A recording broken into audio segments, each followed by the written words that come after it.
Bible tales by heart.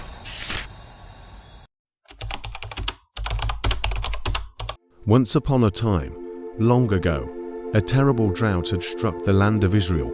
For 3 years, no rain had fallen. Rivers and streams had dried up, crops had withered, and the people were hungry and thirsty.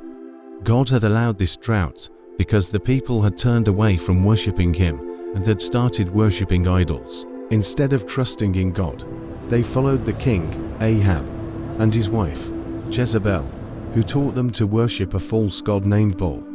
Many prophets of Baal filled the land, and Jezebel even killed many of God's prophets. But in the middle of this dark time, God's prophet, Elijah, was still faithful. He trusted in the living God and did not bow to Baal. One day, God told Elijah to go and meet King Ahab. Even though Ahab hated Elijah and blamed him for the drought, Elijah obeyed God and went. When Ahab saw Elijah, he shouted, "Is that you, the troubler of Israel?" "I have not troubled Israel," he said. "You and your father's family have, because you have abandoned the Lord's commands and followed Baal." Then Elijah gave a bold challenge. He told the king to gather all the people of Israel, along with the 450 prophets of Baal, and bring them to Mount Carmel. On the mountain, the people gathered, waiting to see what would happen. Elijah stood before them and asked, "How long will you waver between two opinions? If the Lord is God, follow Him, but if Baal is God, follow him." The people were silent. Then Elijah said, "Look, I have made it clear to you that I am God's prophet. There are all these people who claim to be prophets of Baal. Let us each prepare a bull as a sacrifice. You prophets of Baal, call on your God, and I will call on the Lord, the God who answers by fire. He is God." The people agreed. "That's a good idea," they said. So the prophets of Baal went first. They took their bull, placed it on the altar, and began calling on Baal from morning until noon. "O Baal, answer us," they cried. But there was no voice, no fire, no answer.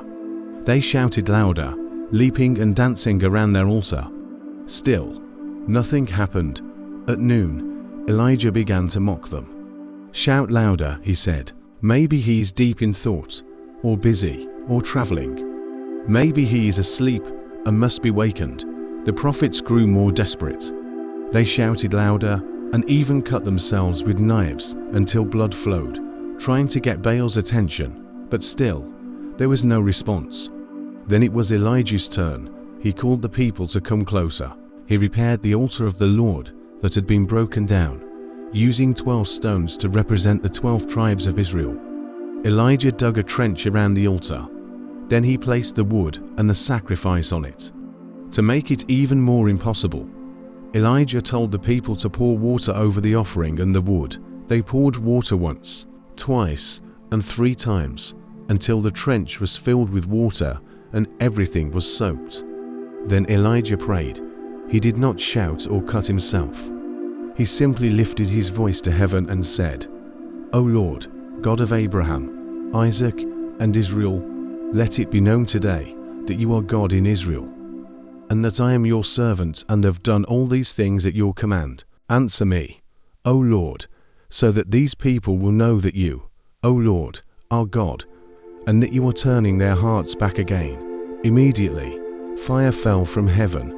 It burned the sacrifice, the wood, the stones, the soil, and even licked up the water in the trench. The people saw it and fell face down, crying out, "The Lord, He is God! The Lord, He is God!" Elijah commanded them to seize the prophets of Baal. The people captured them, and they were put to an end, showing that Baal had no power at all. After this, Elijah went to pray, and soon a small cloud appeared in the sky.